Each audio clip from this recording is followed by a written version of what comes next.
गप्पा विथ पप्पा.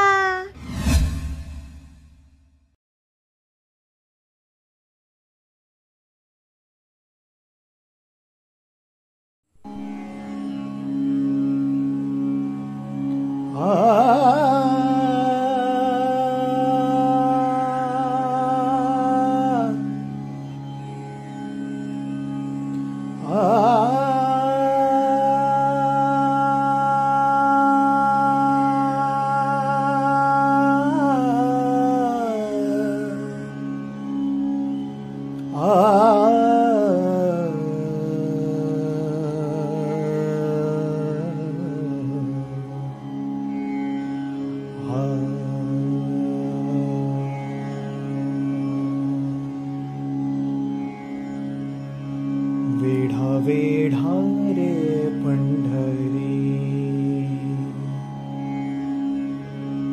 वेढा वेढा रे पंढरी.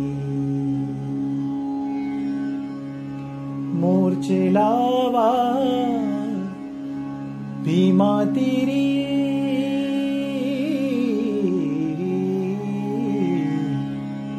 वेढा वेढा रे पंढरी, वेढा वेढा रे पंढरी.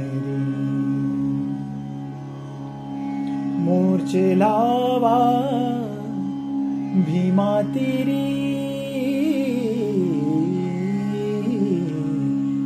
वेढा वेढा रे, वेढा वेढा रे, वेढा वेढा रे पंढरी.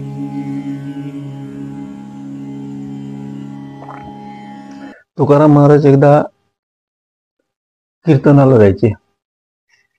देव कीर्तनाला जायचे आपल्या मंदिरात, विठ्ठलाच्या मंदिरात जायचे. तर तो मंबाजी बुवा होता, मंबाजी म्हणून. तो काय करायचा, वाटेवर काटे टाकायचा. त्यानं काय नाही त्या काट्यात, ते जायचे म्हणतात ते काट्यात, कारण जवळची वाट होती ना, तिथून पटकन जायची कीर्तनाला घरात. मग मंबाजी बुवा आणखीन काटे टाकायचा तिथे, रोजच असं करायचं. एक दिवस तो मंबाजी कंटाळला काटे टाकून, हा तिथूनच जातो काटे टाकले तरी. मग एक दिवस भरपूर काटे टाकले की वरनं जाणंच शक्य नाही.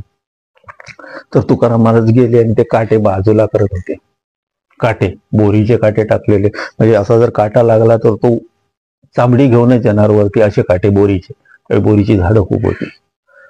तर त्याने काटे टाकले म्हणून तुकाराम महाराज काढत होते काटे. जायला जवळचं अंतर आहे ना, फिरवून जाण्यापेक्षा काटे काढा. मंबाजी तिकडून बघतच होता ना, त्याचे सहकारी होते मंबाजीचे. काय करते ते जाऊन सांगायचे, मंबाजी बुवा ते तुकाराम काढतो तिथे, हे काय काटे काढतोय.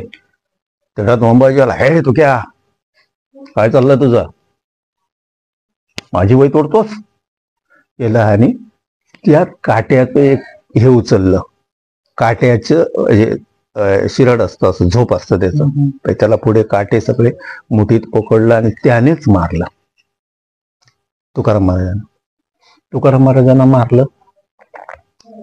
आणि मारल्याबरोबर तुकाराम महाराज तेवढ्यात सगळं दूर झालं ना, ते मारताना त्या काट्यातनं गेले कीर्तनाला गेले.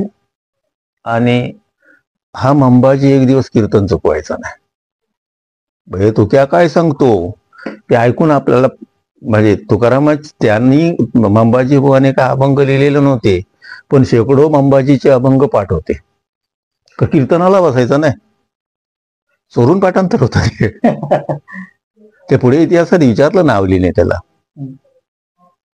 एकदा ज्यावेळी ग्रंथ बुडवले ना तुकाराम महाराजांनी, त्यावेळेला त्या मानानं तुमचं पाठांतर भरपूर आहे म्हणलं, पण सगळे माझ्या सगळे चोरलेले दिसतात. नाहीतर तुम्ही किती कुठे लिहिलं काय आहे, हे तुकाराम महाराजांचंच आहे. तर त्यावेळेला त्याला मारलं. तसेच कीर्तनाला गेले, कीर्तन केले. आता तो दमला, म्हणाले मारून आता काही कीर्तनाला येणार नाही. तो दमला मारून मारून दमला. हे मार खाऊन दमलेले नाहीत, ते कीर्तन करतात.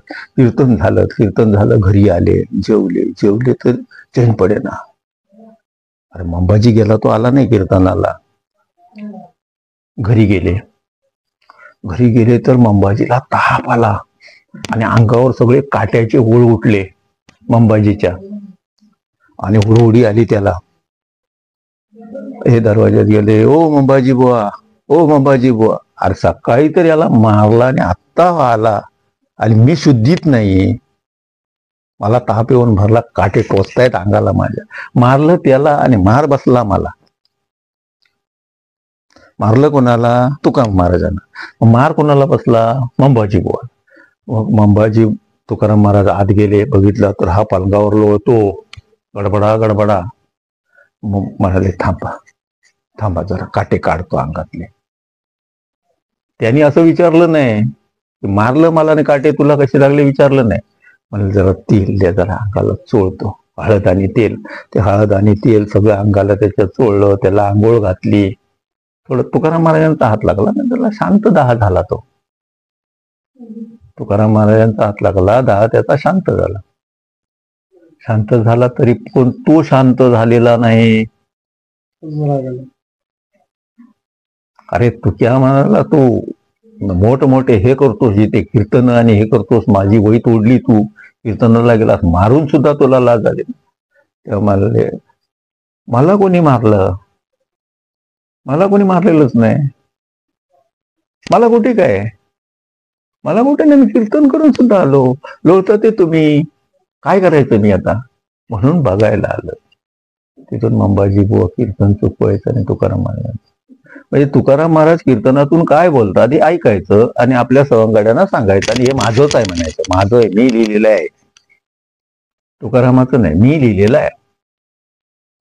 म्हणून आज संत वाङ्मयामध्ये ज्ञानेश्वर माऊली हा संतांचा पाया, आणि तुकाराम महाराज हे कळस.